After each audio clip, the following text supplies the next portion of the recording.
Welcome to one of the most unsettling instances in New Orleans history. Please let me know where you're watching from and what time you're listening to this narration in the comments section before we start. Which locations and what hours of the day or night these recorded accounts reach are of interest to us. Numerous documents from New Orleans' early history can be found in the Louisiana State Historical Society's archives. One of these is a set of mostly forgotten records that have been kept hidden in the basement archives since Professor Harold Whitman, the last person to study them, unexpectedly stopped his research and quit academia in 1963, perhaps with good cause. What he found in these yellowed pages has been mostly unexplored for decades.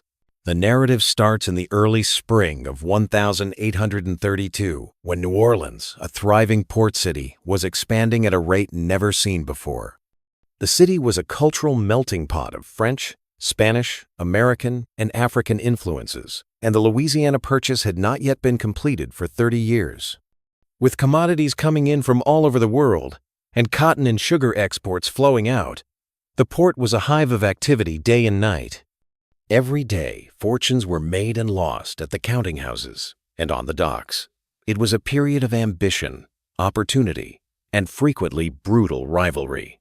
Thomas Caldwell, a Boston merchant with substantial shipping holdings, came to the thriving trading hub with his family in order to start what he hoped would become a dynasty. When Thomas took this action, he was not a young guy. He had already established a solid firm in Massachusetts at the age of 47.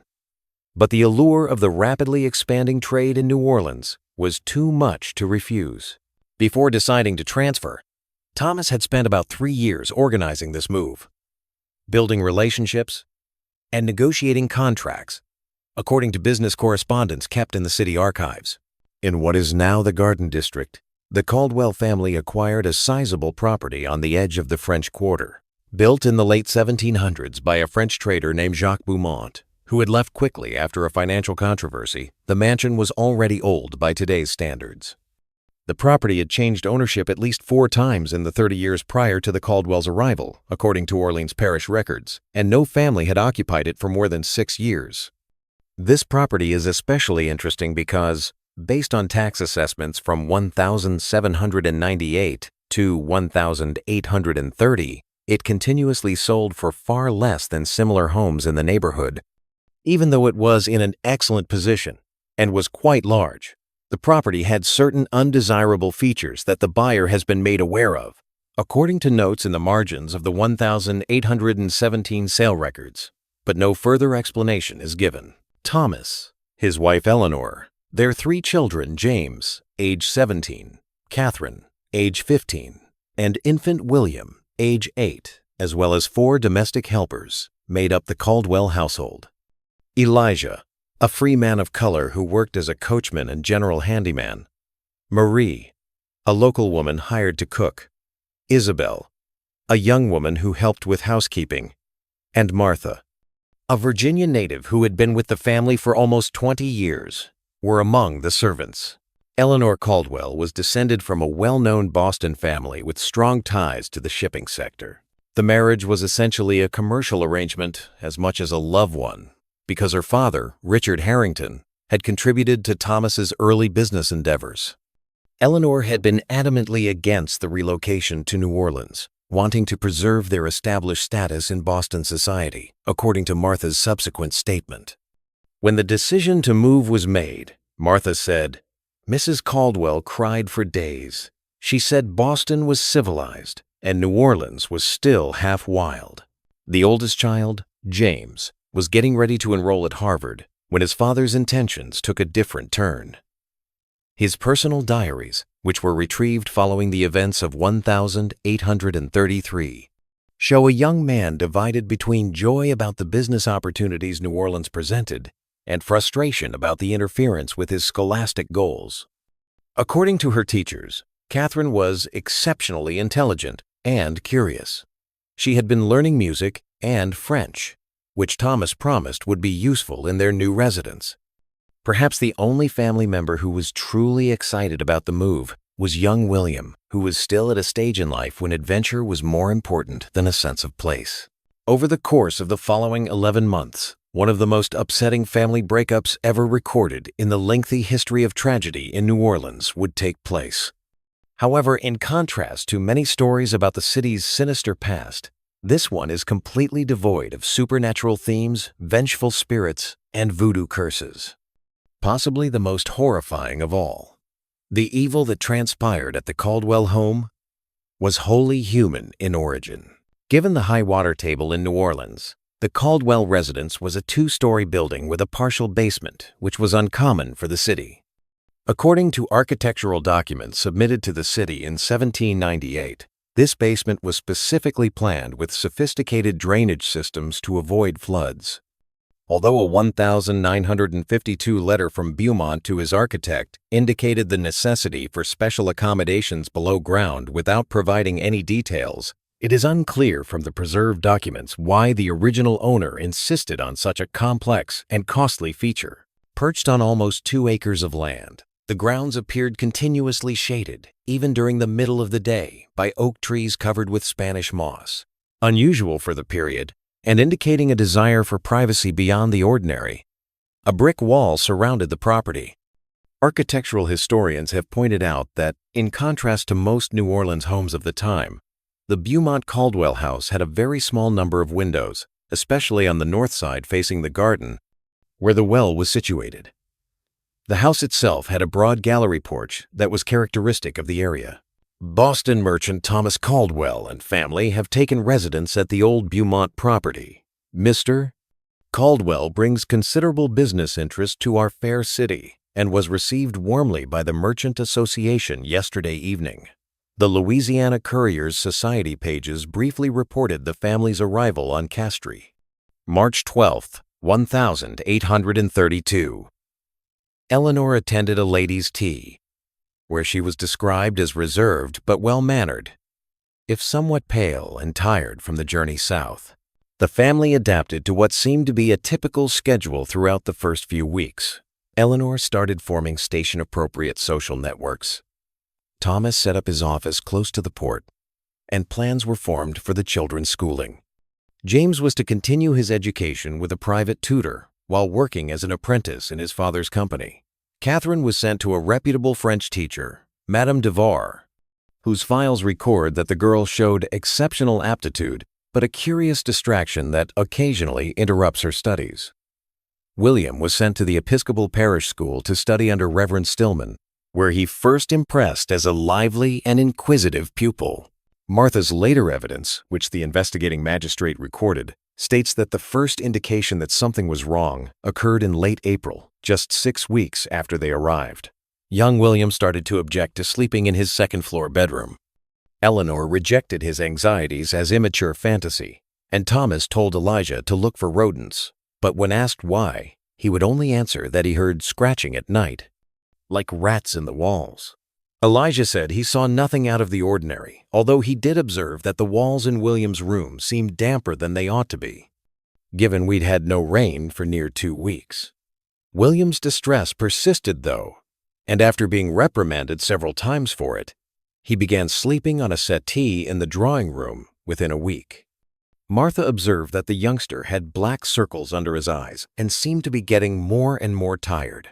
He wasn't eating proper, she told the jury, just picking at his food and staring off like he was listening to something none of the rest of us could hear. William experienced his first night terror on May 3rd, according to Martha's careful daily record, which was found in her trunk following the events of February 1833. The whole house was woken by the child screaming, she stated. Mr. Caldwell was extremely irritated and put the kid back to bed without breakfast in the morning as punishment for disturbing the household. When I reached him, he was standing by the window, pointing to the garden and repeating, "They're coming up, they're coming up." The servants started to observe behavioral changes in the family by the middle of May. Previously characterized as a disciplined and even-tempered businessman, Thomas began to spend more time at home and frequently canceled appointments to be there. Caldwell seems increasingly preoccupied with matters at home. At first eager to make a name for herself in New Orleans society, Eleanor avoided social situations. Eleanor turned down 3 invitations in mid-May, citing poor health, according to Constance Wellington's journal. the wife of a well-known banker. Mrs.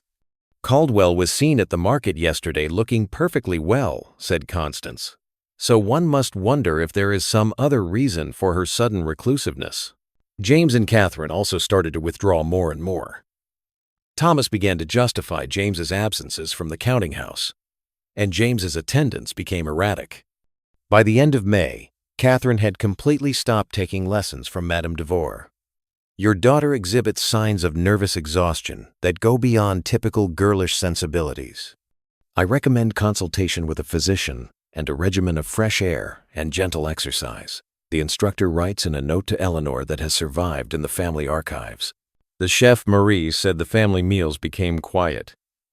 They used to talk plenty at the table, she confided in the magistrate. Then it was like they all had secrets. They'd look at each other but not say a word for the whole meal. Miss Eleanor would sometimes start crying for no reason I could see. Elijah's account that Thomas started asking questions regarding the property's past may be the most telling. He asked me to find out if any of the old-timers in the quarter knew stories about the house, Elijah stated. He was particularly interested in the well out back, wanted to know if it had always been there or if Beaumont had it dug. For a city home, the well itself was a unique feature. Because of the high water table and potential for contamination, the majority of urban residences in New Orleans collected rainwater using cisterns rather than wells. According to a survey done in 1963 as part of Professor Whitman's investigation, this specific well was more than 30 feet deep, much deeper than the average wells in the area. One of the case's unsolved puzzles is why such a deep excavation was built in a place where water could be accessed at a much shorter depth. The first really concerning event happened on June 7th, when Isabel discovered Catherine in the garden behind the house in a nearly catatonian state. She was kneeling next to the wooden boarded well, which looked to have been abandoned for a long time. Isabel testified that Catherine's clothes was covered with mud, indicating that she had been kneeling there for a while. It was said that it took several minutes for Catherine to acknowledge Isabel's approach. When she did answer, she said she heard her name being called from inside the well. When Isabel told the magistrate, Miss Catherine's eyes weren't right. They were open too wide, like she was seeing something terrible.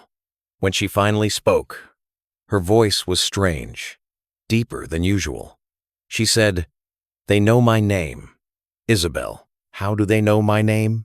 Isabel escorted her back to the house, where Thomas promptly summoned Dr. Marcus Beaufort, a doctor who had served a number of local elite families. Isabel was told by Thomas not to discuss the incident with anybody outside the home. This instruction would be repeated more frequently as the situation developed.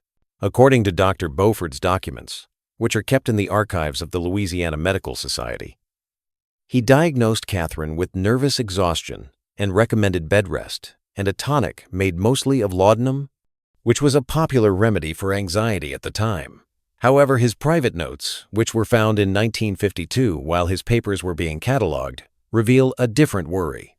I fear there may be something in that house affecting the mind.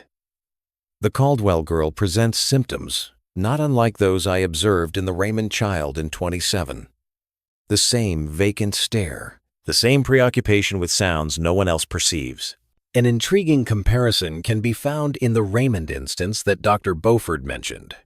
After what was described as a nervous collapse, 2-year-old Elizabeth Raymond, daughter of a businessman who had temporarily held the home before the Caldwells was placed in an institution in 1827. According to asylum records, she tried to use her bare hands to dig through her room's floor and spoke about voices from below on a regular basis. An infection brought on by self-inflicted wounds claimed her life 6 months later. Thomas ordered the garden well to be shut off permanently after Catherine's mishap. He paid local stonemasons to cover the well with a thick slab of concrete on June 9th, according to city documents. One worker, Pierre Lafitte, made an interesting comment in the invoice's margin. Water level unusually low for depth. No typical well odor. Instead, something like old meat. It's interesting to note that the log of the workers indicates that the well seemed to have been previously sealed with wooden boards that showed signs of having been recently disturbed. Over the course of the summer, things in the Caldwell home kept getting worse. According to Martha's evidence, the family members started to avoid each other, eating meals apart and interacting seldom. She said, "It was like they were afraid of each other." Mr. Caldwell started locking himself in his study for hours. Mrs. Caldwell would sit in the parlor staring at nothing. The children wouldn't play anymore. James, the oldest son, started going to the basement alone a lot, which was especially concerning. Martha claims that Eleanor banned these visits, which led to tense disputes between mother and son.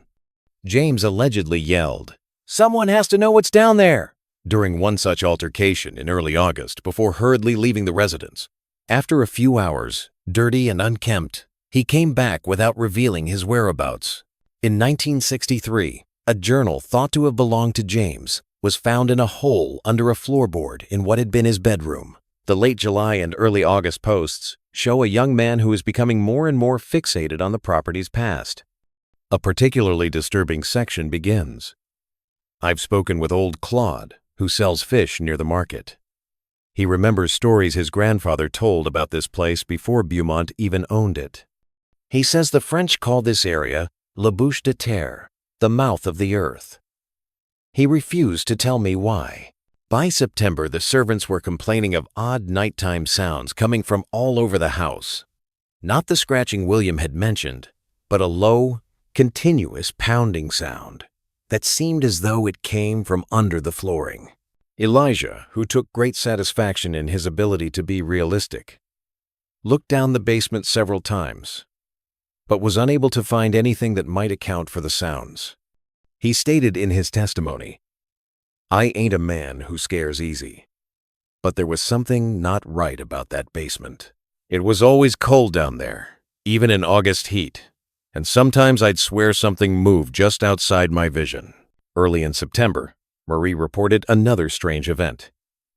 She was making dinner when she saw Eleanor standing motionless in the garden for almost an hour, gazing at the sealed well. Eleanor seemed perplexed when Marie finally came up to her, saying she had just gone outside. Her shoes were wet with dew, Marie said in court, and the hem of her dress was dirty, like she'd been standing there since morning. Thomas Caldwell paid an odd visit to the office of the Orleans parish clerk on September 23rd. According to the records, he asked for all the information he could find on the previous owners of his home, as well as any construction records pertaining to the well and basement. What Thomas found in those records is unclear because the majority of the documents he viewed have since been lost. The clerk wrote in the request form's margin, "Mr. Caldwell appeared agitated, insisted on reviewing records immediately, mentioned something about original purposes of the basement, but a letter discovered in his personal belongings following the events of February 1833 indicates he discovered something really unsettling." Written to a former business associate in Boston, but never sent, the letter begins with the words, "I fear we have made a terrible mistake in coming to this place. The household secrets that I cannot bring myself to commit to paper. Eleanor thinks we should leave immediately, but how can we? Who would take this property if they knew what we now know? And I cannot help but wonder if we have already been here too long, if we have already been changed by it." The letter goes on to make an obscure allusion to the initial proprietor. Beaumont was no mere merchant. His trading activities in the Caribbean involved far more than sugar and cotton. The basement chambers were designed for a specific purpose, one that I believe continues even now without human agency. The well is merely an access point to something far older and more extensive than I had imagined possible. The first outward sign of the family's declining mental health appeared in October. Dr. Beaufort was called in once more, this time to treat Eleanor, who had developed what the doctor called persistent abrasions on her hands and forearms. The doctor concluded that Eleanor had repeatedly scrubbed her skin with a stiff brush, causing the wounds to appear self-inflicted. When asked, she allegedly merely replied, "I can feel them crawling under my skin. They come from below." Doctor Beaufort advised Eleanor to be closely monitored and prescribed. The alteration in young William was possibly the most unsettling. He had formerly been known as a happy, inquisitive child, but now he was quiet and reclusive. According to Martha, he had started drawing the same picture over and over again, a circle with lines extending outward, which he referred to as the mouth. When asked what this meant, William would only respond, "It's where they wait in the dark." In mid-October, Reverend Stillman dismissed William from the parish school due to his behavior. He wrote to Thomas in a letter, "The boy's preoccupation with death and burial has become disruptive to the other students." Yesterday, he informed his classmates that people who dig deep enough find what's always been waiting. When questioned about this statement, he became unresponsive for the remainder of the day. Thomas Caldwell had mostly given up on his commercial endeavors by November, assigning his partners the most of his duties. He stayed in the basement longer and longer, hauling down tools and coming up hours later, weary and even more reclusive. Eleanor hardly ever left her bedroom as her mental health began to worsen. Thomas bought a pickaxe, a miner's light, 100 feet of rope, and multiple canvas sacks, according to a receipt from Duval's Hardware dated November 12. According to the clerk, Caldwell asked that the goods be delivered discreetly after dark. In the meantime, James and Catherine had grown quite interested in the property's past. A number of receipts discovered in Thomas's investigation show that James bought a lot of books about the history of New Orleans, especially the early years of French colonization. Catherine started visiting St. Louis Cathedral, which housed parish records, on a regular basis. She specifically asked for information about the original French businessman who built their residence, according to the cathedral's visitor log. Catherine's finding on November 25th seems to have hastened the family's decline. Martha's journal states that Catherine was extremely agitated when she returned from the cathedral and demanded an urgent family meeting that excluded the servants. Martha claimed to have heard sobbing and heated voices coming from the study where the family had gathered that evening. None of the Caldwells showed up for breakfast the following morning, and when Martha went to see how they were doing, she discovered all four of them sleeping in the parlor, fully clothed and clustered around the fireplace, seemingly for safety. There was an event on December 3rd that could have alerted authorities if it had been reported. Both Martha and Isabel claimed that there was a violent argument between Thomas and James during the study, beginning with rising voices debating what father found. The dispute intensified until it was possible to hear items shattering. When Elijah finally stepped in, he discovered Thomas slumped in a chair, staring blankly at the floor, and James with a bleeding cut on his forehead. Thomas prohibited anyone from bringing up the issue ever again, and neither man would clarify what had transpired. Father refuses to acknowledge what's happening. He believes sealing the access points will be sufficient, that we can simply ignore what lies beneath. Another possible explanation is provided by a page torn from James's journal that was later discovered tucked inside a book in the study. I tried to make him understand. We've read its history now. We know what Beaumont was doing. We know about the sacrifices.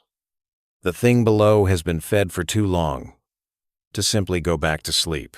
That December, the weather became abnormally cold, with numerous mornings seeing temperatures dip to the point where frost formed. According to the servants, the basement became extremely cold, and Marie refused to go down there at all after she had a cold that felt like hands on my neck. The city was unusually cold, but the area surrounding the Caldwell property appeared to be particularly affected, according to a curious entry in the harbor master's meteorological records. The record for the 14th of December reads, "Peculiar cold spot observed near the old Beaumont house. Difference of nearly 10 degrees compared to surrounding areas. No natural explanation apparent." In the Caldwell household, Christmas was not celebrated. No decorations were on show, and no guests were invited. By now, Eleanor had been absent from her bedroom for about 2 weeks, and Thomas had told Martha to tell callers that the family was indisposed. Martha discovered the woman seated in a chair facing the corner, repeatedly murmuring what sounded like a list of names, when she carried meals to her room.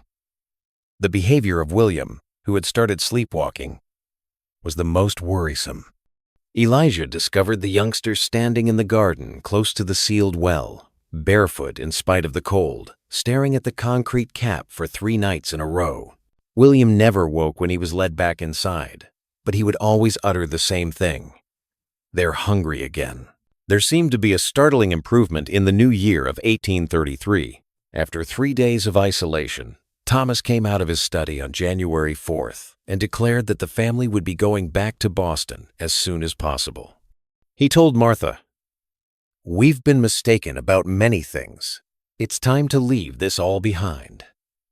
The abrupt turnaround was as surprising as it was strange, and he was calmer than he had been in months. Thomas gave no explanation for his choice, but Martha noted that he looked different, as if a heavy burden had been removed from him. He went back to his business as usual, and even Eleanor started to come out of her isolation, albeit quietly and subduedly. Trunks were filled over the next few days, and Thomas visited his business associates multiple times to discuss the separation of his holdings in New Orleans. The children also appeared quiet but less agitated, and Eleanor started to leave her room once again. Although Martha observed that she said very little and moved like someone in a dream. On February 15th, when a suitable ship would be available for the trip north, plans were made to sail. "We leave behind certain investments that cannot be liquidated. I have made arrangements to ensure they remain undisturbed. Please ensure that the enclosed document is placed in your most secure vault and is not to be opened unless circumstances demand it." Thomas's January 10th letter to his Boston banker, which asked for arrangements for the family's return, contained the intriguing passage. The aforementioned document was never located. When Catherine vanished on January 21st, the seeming return to routine was upended. Isabel last saw her reading in the garden beside the sealed well at around 40 inches the afternoon. A search was conducted after she did not show up for the evening meal, but she was not located. Thomas insisted that she had only gone to see a friend and would be back soon, so he declined to report her to the police. According to Isabel's later testimony, Catherine had been reading a strange book that afternoon, a little dark leather-bound volume without a title. The book was never discovered among Catherine's belongings, and when Isabel inquired about it, Catherine reportedly responded, "It's a story about hunger, the oldest kind of hunger." Catherine was nowhere to be seen for 3 days. James retreated entirely, putting himself in his room, and refused to eat, while Eleanor went into a frenzy, accusing Thomas of knowing where she is and letting them take her too. The only person who didn't seem astonished by his sister's absence was William, who told Martha, "The mouth is hungry." Thomas eventually notified the local authorities that Catherine was missing on January 25th. According to Lieutenant Charles Dupree, the investigating officer, Thomas looked hesitant to permit a comprehensive search of the property, especially the basement levels, and the household appeared to be in severe distress, not commensurate with the situation. The Caldwell house feels wrong. The air is stale despite open windows, and sounds seem muffled, as if the house itself is absorbing them. The servants are obviously terrified but won't say of what. The younger boy watches me with eyes that belong on a much older face. "I cannot shake the feeling that they all know exactly what happened to the girl," writes Lieutenant Dupree in his personal journal, which was found among his belongings after his death in 1845. There was no success in the official search for Catherine. Nothing out of the ordinary was seen by the neighbors, and none of her personal possessions seemed to be gone.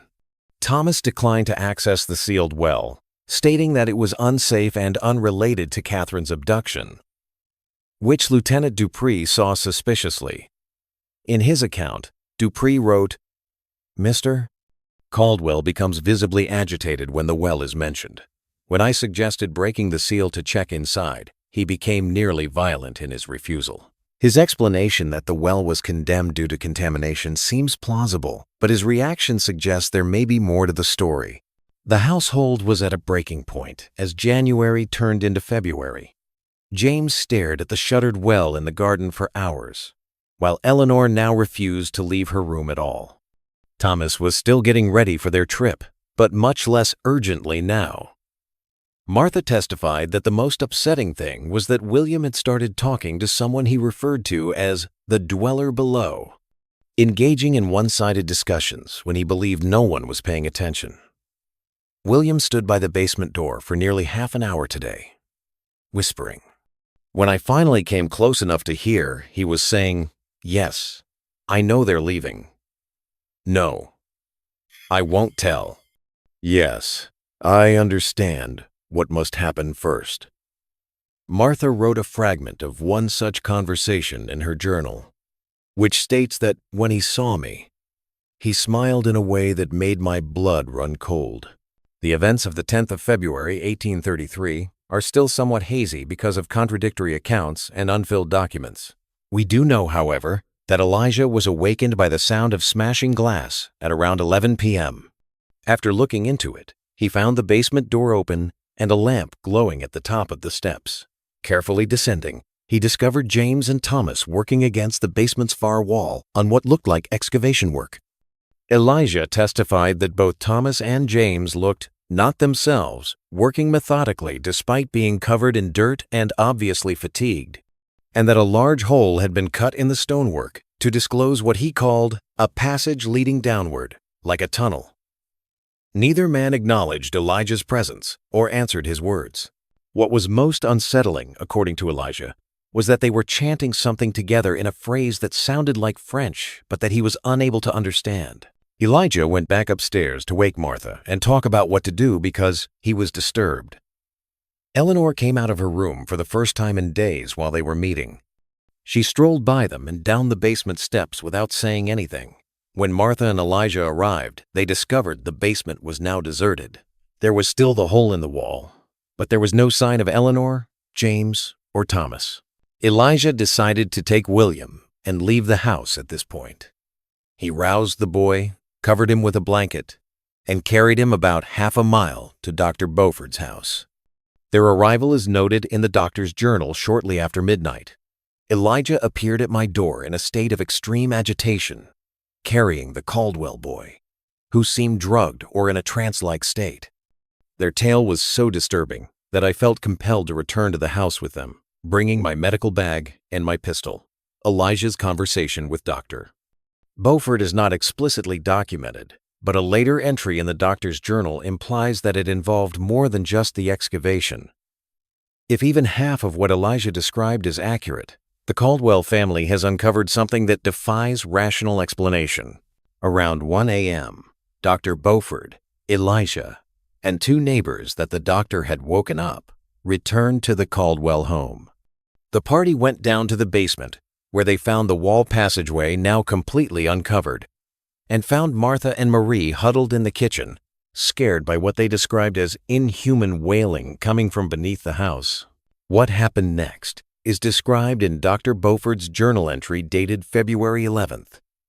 The passage beyond the wall descended at a steep angle into darkness. Against my better judgment, I led our party downward, lamp in one hand and pistol in the other. The air grew increasingly foul as we proceeded, with a miasma that burned the nostrils and eyes. After descending perhaps 20 feet, the passage leveled out into what appeared to be a natural cavern, though evidence of tool marks suggested it had been enlarged by human hands. The beam of my lamp revealed a chamber, perhaps 30 feet across, with several smaller openings, leading off in different directions. The walls of this chamber were adorned with markings unlike any I have encountered. Not hieroglyphics nor indigenous symbols, but something altogether different and deeply unsettling.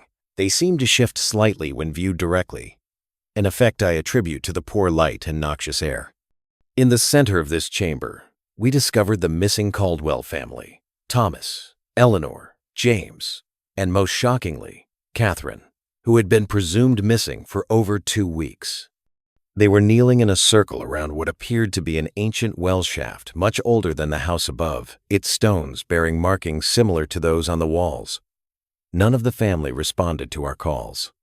They appeared entranced, swaying slightly and murmuring words I could not comprehend.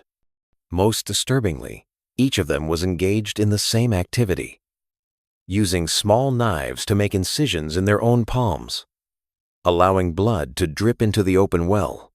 When I approached Thomas and placed a hand on his shoulder, he turned to me with eyes that showed no recognition. "It must be fed," he said in a voice entirely unlike his normal speech. "It has always been fed." I confess that panic overcame me at that moment, and I discharged my pistol into the air, hoping to shock them from their trance. The effect was immediate and terrible. The entire family screamed in unison, not in fear, but in what I can only describe as rage. They turned on us as one, still holding their bloody knives. What followed was chaos. In the struggle, the lamp was knocked over and extinguished, plunging us into darkness. I heard Elijah cry out, then one of the neighbors. I felt hands grasping at me from all sides and fought blindly to reach the passage. How I escaped I cannot precisely recall, but I found myself stumbling up the incline, pursued by sounds no human throat should produce. The story of Dr. Beaufort ends there, but further events are filled up by city records. The doctor came out of the house by himself, badly hurt from several stab wounds. Before he passed out, he made it to Police Captain Gerard Lamontagne's house. The Caldwell residence was promptly visited by a police contingent. According to Captain Lamontagne's official report, officers arrived to find the residence quiet and seemingly empty. It was assumed that Martha, Marie, Elijah, and the two neighbors who had accompanied Dr. Beaufort had either escaped or encountered foul play because they were not present. The route that Dr. Beaufort mentioned was not found during a comprehensive investigation of the property, which included the basement. The wall looked sturdy and unaltered. However, the sealed well in the garden had been opened, its concrete cap somehow removed despite weighing several hundred pounds. This is the most perplexing admission in Captain Lamontagne's report. Despite thorough inspection, we were unable to locate any entrance to a tunnel or chamber as described by Dr. Beaufort. However, the basement floor showed signs of recent excavation and hasty refilling. Time constraints and the deteriorating structural integrity of the basement prevented us from conducting a more invasive investigation. Once more, the officers secured the opening after noticing an unusual and highly disagreeable odor emanating from within. I cannot explain in official terms what we found in that house.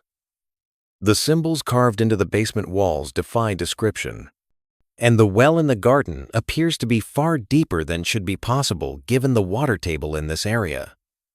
Most disturbing was the trail of what appeared to be blood leading from the basement to the well.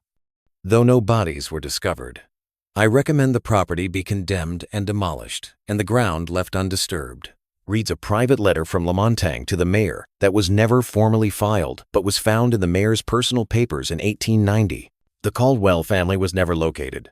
Before being labeled as unsolved, the case was open for several months. After being unoccupied for almost 10 years, the land was eventually bought, thoroughly renovated, and subsequently split up into individual residences as the garden district grew. Interestingly, the new owners had filled in the old well and leveled the ground completely, according to newspaper ads for the property, implying that this feature was viewed as a distinct problem. According to city records, after the property was divided in 1842, laborers dug a foundation for a new garden pavilion that still stands today by pouring more than 20 tons of concrete where the well had been. Perhaps the most unsettling epilogue to this tragedy is the fate of young William Caldwell, who had been left in the care of Dr. Beaufort's housekeeper during the events of that night. After that night, the youngster never spoke again, and after several instances of self-harm, he was finally admitted to the Louisiana State Asylum in 1840. The attending physician, Dr. Malcolm Pierce, kept meticulous notes on William's case, characterizing it as among the most disturbing manifestations of mania I have witnessed in 30 years of practice. According to Pierce, William spent hours every day drawing the same circular pattern on any available surface walls, floors, and even his own skin when paper was denied him. Asylum records describe his persistent attempts to dig through the floor of his cell with his bare hands, bloodying his fingers to the bone, using whatever media was available, sometimes including his own blood. William would color in the dark spot at the center of the pattern, which always had a perfect circle with thin lines radiating outward like a sundae. William's occasional bursts of activity were more unsettling. According to asylum records, he never talked, but sometimes he would put his ear to the ground and listen carefully, nodding as though he were having a conversation. Dr. Pierce characterized his face at these moments as twisted into an expression of terrible understanding, not fear, but a dreadful recognition. At the age of 24, William passed away in 1848. An autopsy found an unusual anatomical anomaly. William's inner ears were deformed in a way that, according to Dr. Pierce, would have made him exceptionally sensitive to low-frequency sounds beyond the normal range of human hearing. The attending physician reported that in his final moments, the young man broke his 15-year silence to whisper a single phrase: "The mouth is still hungry." It's still unclear what happened to Martha, Marie, and the other people there that evening. Their names were never again listed in parish records or municipal census data, and no death certificates were ever submitted. Their presence had been wiped out of all except a few obscure legal documents, as if they had just disappeared completely from New Orleans. Despite surviving his wounds, Dr. Beauford's encounter left him forever changed. His increasingly unstable behavior led to a decline in his medical practice. In 1841, he published an academic paper titled "On Certain Anomalous Geological Formations Beneath the City of New Orleans," which was vehemently rejected by his peers as the product of a disturbed mind. He became obsessed with underground structures, filling journals with drawings and theories about what he called the architecture beneath, until Professor Whitman unearthed it in 1963. The paper was mostly forgotten, yet it featured a number of controversial allegations. Beaufort hypothesized that beneath some areas of New Orleans was not just the anticipated bedrock and dirt, but rather a sophisticated system of passageways and chambers that were obviously man-made but predated any known human habitation in the area. Most controversially, he proposed that these buildings had a containment-related function rather than being used for storage or dwelling. Unknown circumstances led to Beaufort's death in 1845. Although cerebral hemorrhage was recorded as the official cause of death, there were persistent suspicions that he had committed suicide following a final private journey beneath the city. 3 days prior to his passing, he wrote in his final journal, "I have seen it again. It remembers me." As the Garden District evolved into one of New Orleans's most affluent districts, the land that had formerly been occupied by the Caldwell family was eventually repurposed, with the main building split into 3 distinct residences. The well's former location was turned into a communal garden that was focused on the pavilion that was constructed on the 1,842 concrete foundation. For many years, the Caldwell family tragedy was only remembered in private collections and obscure court documents. But the myth was slowly revived by a string of events that started in the early 20th century. A previously unidentified sub-basement containing multiple human remains was found by workers in 1908 while renovating one of the homes that had previously been a part of the original Caldwell estate. The coroner was unable to identify the victims or determine the cause of death, but he estimated the bones to be between 75 and 100 years old. The most disturbing finding was that the remains seemed to have been arranged in a circle around what was described as an unusual stone structure resembling a well. The official report submitted to the Orleans Parish Coroner's Office highlights a number of unusual aspects of the discovery, including the fact that the bones showed no signs of trauma that would indicate violent death, yet they were positioned in a way that suggested deliberate arrangement rather than natural decomposition, and each set of remains included a small blade of French manufacture dating to the late 18th century. The case was briefly reopened but was closed without resolution because there were no living witnesses and little tangible evidence.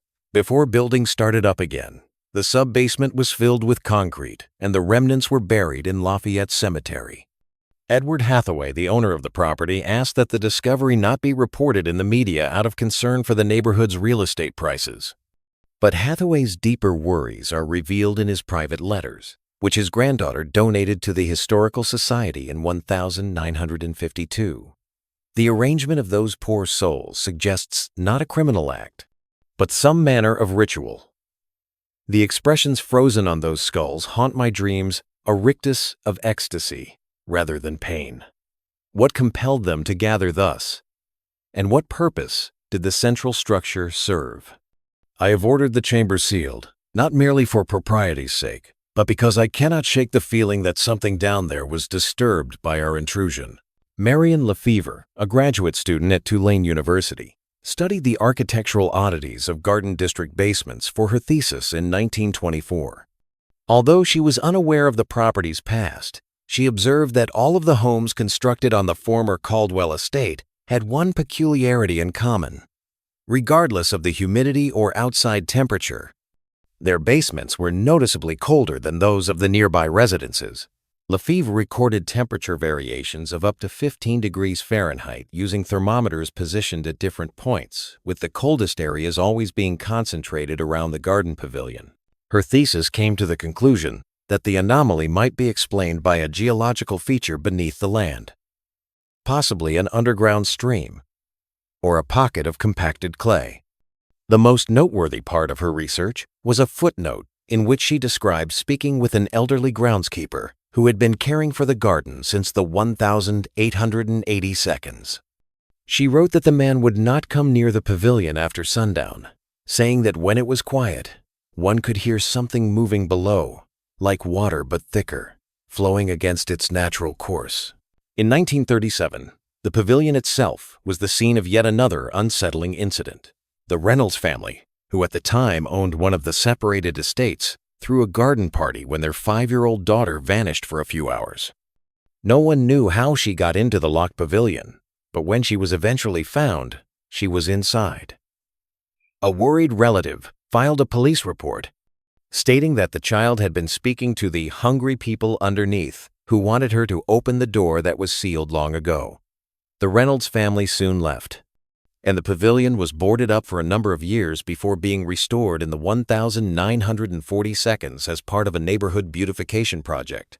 It's interesting to notice that the old stone floor was taken out and replaced with a new concrete foundation that is almost 3 feet deep, according to the remodeling plans that are on file with the city. However, there is no structural justification for this change. The properties constructed on the former Caldwell estate changed hands a remarkably high number of times between the 1,940 seconds and 1,950 seconds. Despite the neighborhood's increasing property values, no owner stayed for more than 5 years, according to real estate records, and some sold at large losses.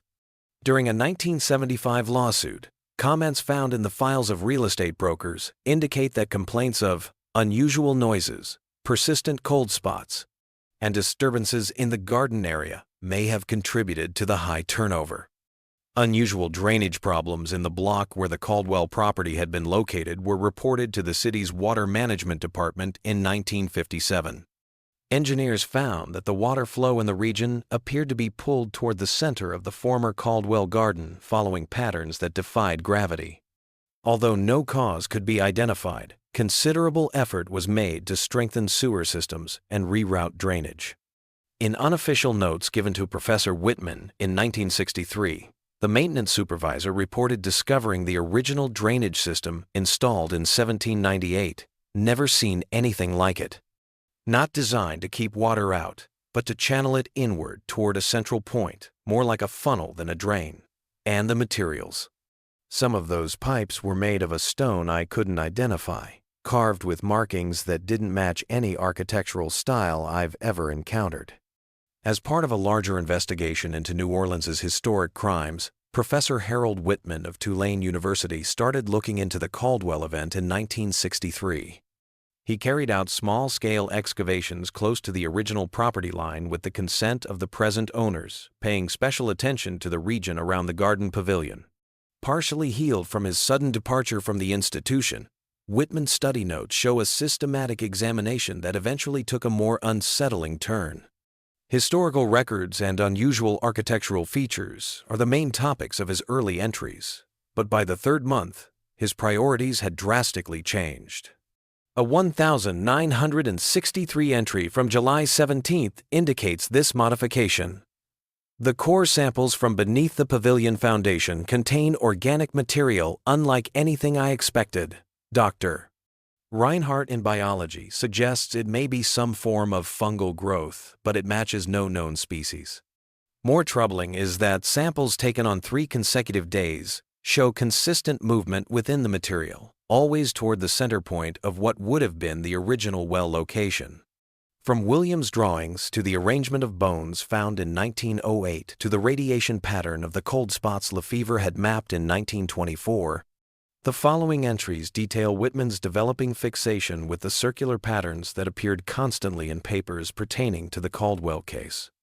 Whitman's last research entry, dated August 24, 1963, states, "I found references in Beaumont's private papers to Le Puisard sans fond, the bottomless well. He started to formulate a theory that these patterns were not random coincidences, but rather a bottomless well, recurring motif connected to what he called the structure beneath.